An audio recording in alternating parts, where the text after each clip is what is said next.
तो एक बार फिर से स्वागत है दोस्तों आपका हमारे इस चैनल टूर टिप्स पर। आपका प्यार देखकर मैं बहुत ही ज़्यादा गदगद हो गया हूँ। जिस तरह से आप अपना प्यार अपना सपोर्ट हमें प्रदान कर रहे हैं, हमें भी रोज़ इच्छा करती है कि हम आपके लिए रोज़ एक अच्छी और नई जानकारी लेकर आएँ। कई व्यूवर्स ने हमसे निवेदन किया है कि भाई भूटान जाना चाहते हैं और भूटान जाने के लिए क्या क्या तरीके हो सकते हैं, कैसे रेल मार्ग से, बस मार्ग से, हवाई मार्ग से हम भूटान पहुंच सकते हैं, इसके लिए क्या फॉर्मेलिटीज़ होनी है, कृपया इसके बारे में जानकारी दीजिए। तो आप सभी लोगों के अनुरोध पर आज इस वीडियो में हम आपको भूटान कैसे आप जा सकते हैं भारत से, इसके बारे में संक्षेप में एक छोटा सा वीडियो लेकर आए हैं। इस वीडियो को पूरा अंत तक देखिएगा। आशा है ये वीडियो आपके लिए काफ़ी हेल्पफुल होगा, मददगार होगा, उपयोगी होगा। तो आइए शुरू करते हैं। चलिए इससे पहले हम यात्रा शुरू करें, थोड़ा सा भूटान के बारे में बात करते हैं। कहते हैं कि दुनिया में सबसे ज़्यादा खुश रहने वाले लोग भूटान में रहते हैं। तो ऐसी जगह पर भला कौन नहीं जाना चाहेगा जहां दुनिया की सारे खुश लोग रहते हैं। तो आप जैसी स्थिति में आप जाएंगे वैसा ही आप अपने आप को महसूस करेंगे। तो वहाँ एक पॉजिटिव एनर्जी से भरपूर देश है और भूटान भी नेपाल की तरह हिमालय की पहाड़ियों से ढका हुआ एक बहुत ही प्यारा देश है, बहुत ही खूबसूरत देश है, जहां आपको कई रहस्यमय चीज़ें देखने को मिलेगी।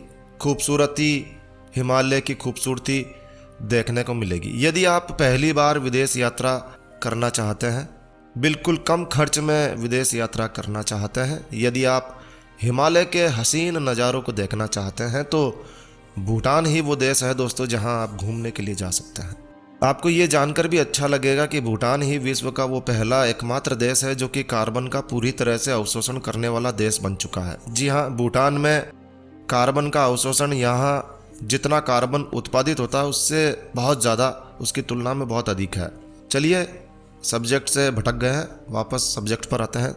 तब यदि आप भारत में रहते हैं और भूटान जाना चाहते हैं, तो भूटान जाना ठीक वैसे ही है जैसे आप भारत में एक राज्य से दूसरे राज्य में चले जाते हैं। जी हाँ, जैसे आप राजस्थान से गुजरात चले गए या गुजरात से हिमाचल चले गए, बिहार चले गए, पंजाब चले गए, ठीक वैसे ही आप भूटान में जा सकते हैं। तो इस विदेश यात्रा के लिए भारतीयों को किसी प्रकार की किसी वीज़ा की आवश्यकता नहीं होती है। बस भूटान जाने के लिए आपको थोड़ी सी फॉर्मेलिटीज़ ज़रूर करनी होती है।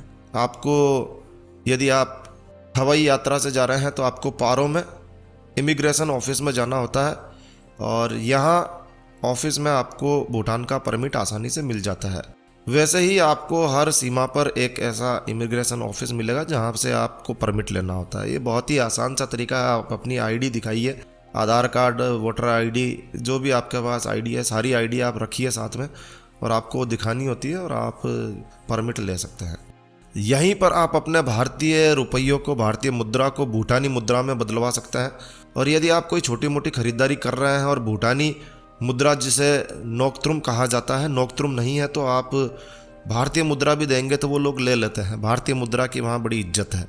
तो ये तो रही भूमिका। बात करते हैं कि भूटान की यात्रा आप कैसे कर सकते हैं। तो देखिए, भूटान जाने के लिए आपके सारे रास्ते खुले हैं। आप हवाई यात्रा से, रेल मार्ग से, रेल मार्ग से आप जाएंगे तो आपको सीमावर्ती शहरों में जाना होगा और वहाँ से फिर आप बस यात्रा या टैक्सी करके जा सकते हैं। तो मूल रूप से आपके पास तीनों ही तरीके हैं।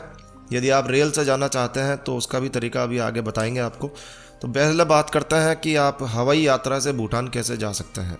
तो देखिए, यदि आप हवाई यात्रा से भूटान जाते हैं तो ये यात्रा बड़ी ही रोमांचक होने वाली है। क्यों रोमांचक होने वाली है? क्योंकि भूटान में हवाई जहाज से यात्रा करना अपने आप में जिगर का काम है भाई। क्योंकि भूटान में आपका हवाई जहाज कई सारी घाटियों को छूते हुए निकलता है। आपको ऐसा लगेगा यदि आप खिड़की के पास बैठे हैं तो आप घाटियों को छू सकते हैं, इतने नज़दीक में हवाई जहाज चलता है। तो यदि आपके पास दिल गुर्दे नहीं हैं तो आपको थोड़ा डर लग सकता है। और एक बात, यहाँ हवाई जहाज उड़ाना हर एक किसी के बस की बात नहीं है भाई। विश्व के सबसे अनुभवी, सबसे तेज पायलट ही यहाँ पर हवाई जहाज चला सकते हैं, उड़ा सकते हैं, और इसी वजह से केवल उन्हें ही इजाज़त है। यही कारण है कि भूटान के एयरपोर्ट को दुनिया का सबसे खतरनाक एयरपोर्ट भी कहा जाता है। तो यदि आप इतनी ज़बरदस्त रोमांचक यात्रा करना चाहते हैं तो भाई हवाई यात्रा को ही चुनें। तो भूटान जाने के लिए यदि आप हवाई यात्रा से जाना चाहते हैं, आप दिल्ली से जहाँ से इंटरनेशनल फ़्लाइट्स जाती है वहाँ से ट्राई कर सकते हैं। और भूटान में एकमात्र हवाई अड्डा है जो कि है पारो हवाई अड्डा।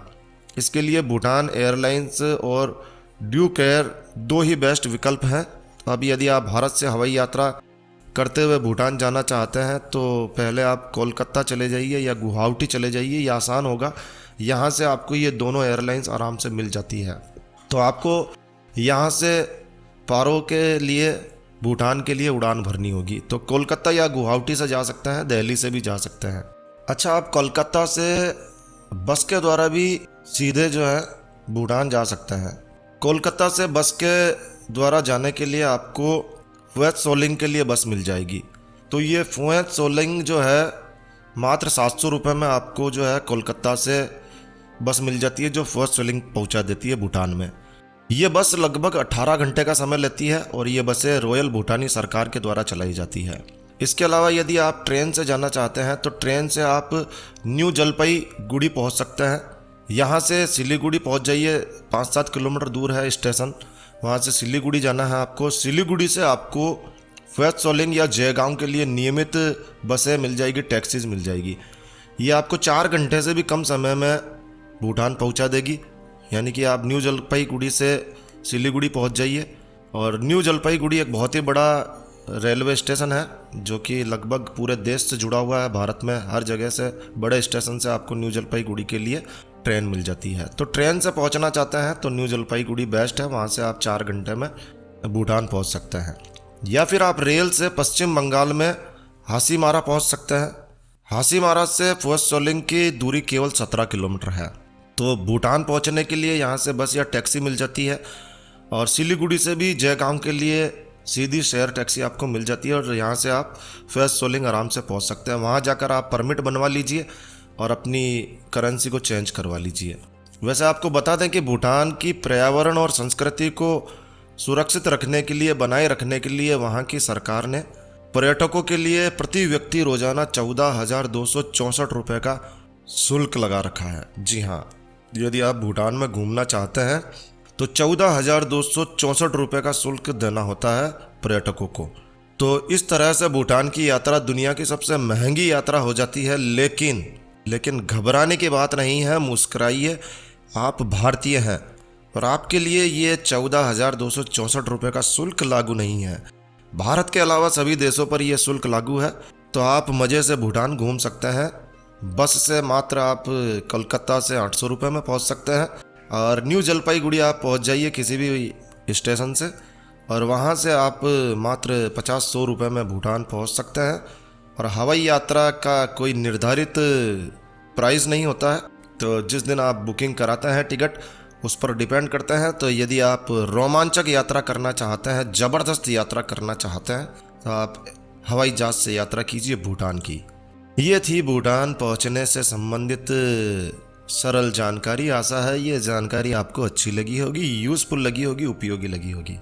तो यदि आपको यह वीडियो अच्छा लगा, उपयोगी लगा, तो आप लाइक के बटन पर ज़रूर से क्लिक कीजिए। और यदि आपने हमारा ये चैनल सब्सक्राइब नहीं किया हुआ है तो इसी तरह के वीडियोस देखने के लिए आप हमारे चैनल परिवार के सदस्य बन सकते हैं। सब्सक्राइब के बटन पर क्लिक करके आप चैनल को सब्सक्राइब कर लीजिए, ये बिल्कुल निःशुल्क है। तो एक नया वीडियो, एक नई जानकारी लेकर मैं आपका दोस्त नरेंद्र अग्रवाल फिर मिलूंगा। तब तक के लिए stay healthy, stay happy. Thank you for watching my video. Thanks. जय श्री राम, जय हनुमान।